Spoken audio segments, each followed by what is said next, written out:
भक्तजनों, हर हर महादेव। द्वितीय सती खंड प्रारंभ। पहला अध्याय, सती आख्यान। नारद जी बोले, हे ब्रह्मा जी, शंकर जी की कृपा से आप सब कुछ जानते हैं, अतएव आप मुझे ये सुनाइए कि जो महेशान कैलाशवासी और परम जितेंद्रिय थे, जिनकी विष्णु आदि सभी देवता पूजा करते थे, जो सत्पुरुषों की गति, निर्विकार महाप्रभु और योगी थे, वही तप करती हुई मंगल स्वरूप एक परम श्रेष्ठ स्त्री के साथ विवाह कर गृहस्थ कैसे हो गए। जो पहले दक्ष की पुत्री थी, फिर हिमालय की कन्या हुई, वो सती पार्वती किस प्रकार शंकर जी को प्राप्त हुई। हे महान, ये सब बात और भी जो हो वो सब कथा आप मुझे सुनाइए। सूत जी कहते हैं कि नारद जी के ऐसे वचनों को सुनकर ब्रह्मा जी बोले, हे तात मुनीश्वर, अब सुनो।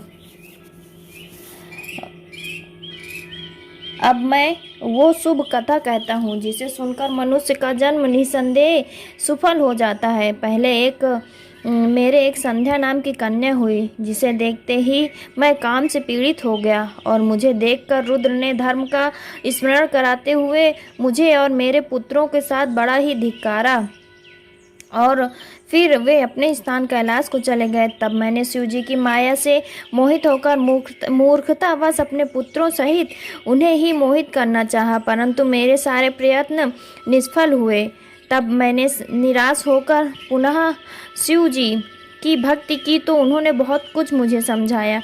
मैंने तो ईर्ष्या छोड़ दी, परंतु हट नहीं छोड़ा, और पुनः रुद्र को मोहित करने के लिए शक्ति का सेवन किया, और अपने पुत्र दक्ष से अश्विनी वीरनी नामक कन्या से सती को उत्पन्न कराया। वो दक्ष सुता उमा होकर कठिन तप कर रुद्र की स्त्री हुई। तब वे रुद्र स्वतंत्र होकर भी संतान उत्पन्न करने की इच्छा से रूप धारण कर मोहित हुए और रमण करने लगे।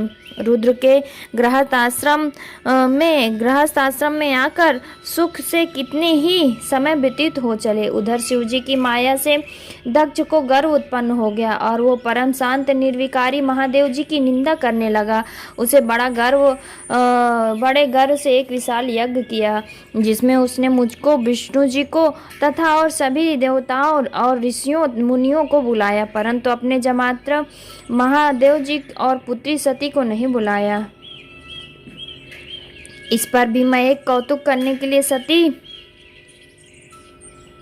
अपने पिता के घर आई। वहां यज्ञ में रुद्र का भाग न देखकर, अपने पिता से रुद्र की निंदा सुनकर उन सबकी निंदा करती हुई उन्होंने वहीं पर अपना शरीर त्याग दिया। यह सुनकर देवेश ने परम कुपित हो अपनी जटा से एक बाल उखाड़कर वीरभद्र को पैदा कर दिया, जिसने जाकर दक्ष के यज्ञ विध्वंस कर उसका सिर काट डाला तथा उपद्रव किया। समस्त लोकों में अशांति फैल गई। लोग दीन वत्सल रुद्र की प्रार्थना करने लगे। महात्मा महेश ने कृपा कर दक्ष को जिला दिया, फिर सबका सत्कार करा, यज्ञ करवाया।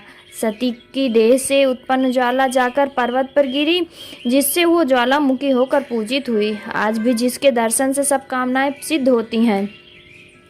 फिर वही हिमालय की पुत्री हुई, जिसका नाम पार्वती पड़ा। उसने जो पूछा मैंने बतलाया। जो मनुष्य इस कथा को सुनेगा वो सब पापों से छूट जाएगा, इसमें संदेह नहीं। इति श्री शिव महापुराण द्वितीय सती खंड का पहला अध्याय समाप्त। भक्तजनों, हर हर महादेव। मेरी यह कथा आप लोगों को पसंद आए तो कृपा करके मेरे चैनल को सब्सक्राइब, लाइक और कमेंट जरूर कर दीजिएगा। बेल आइकन भी दबा दीजिएगा। हर हर महादेव।